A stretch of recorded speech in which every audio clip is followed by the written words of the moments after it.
The former footballer launched into a heated discussion about the government's treatment of striking workers during ITV's World Cup coverage. He has since landed himself in hot water with the broadcasters after receiving over 400 Ofcom complaints.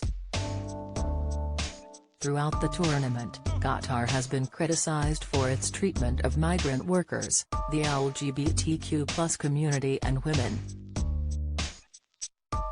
During his time presenting, Gary claimed that there needed to be conversations surrounding the issues that were taking place in the UK too.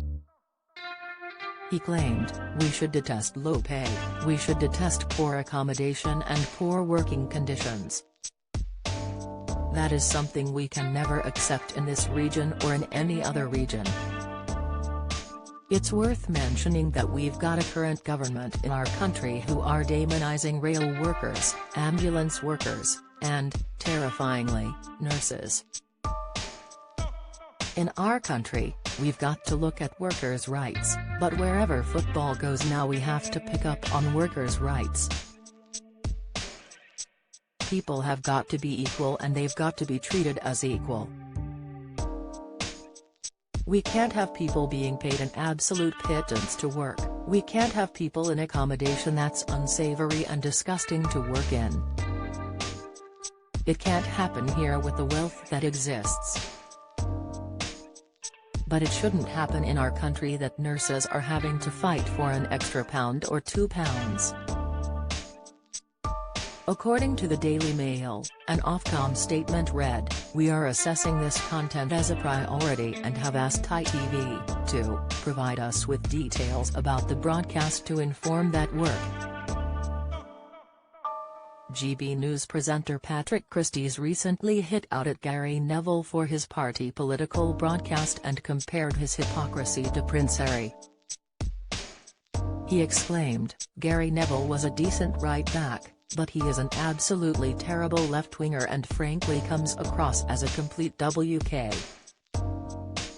There is a special type of narcissism reserved for Gary Neville who treated us all to a party political broadcast during the World Cup final. I think that he thinks he is doing the Lord's work, but actually he just sounds a bit thick. The World Cup final was one of the best games of football the world has ever seen.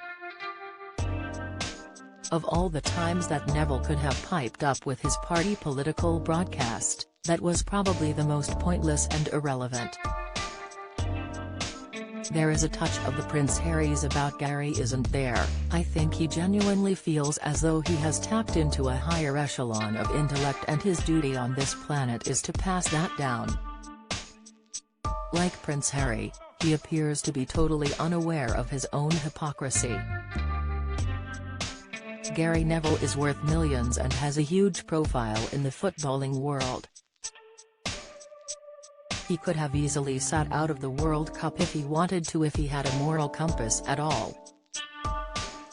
Tell me more about good morals, Gary, while you're lining your own pockets sitting in a country where gay people are killed. I just thought the execution was wrong," having said that he can get execution lessons from his new best friend. Patrick Christys airs weekdays from 3 p.m. on GB News.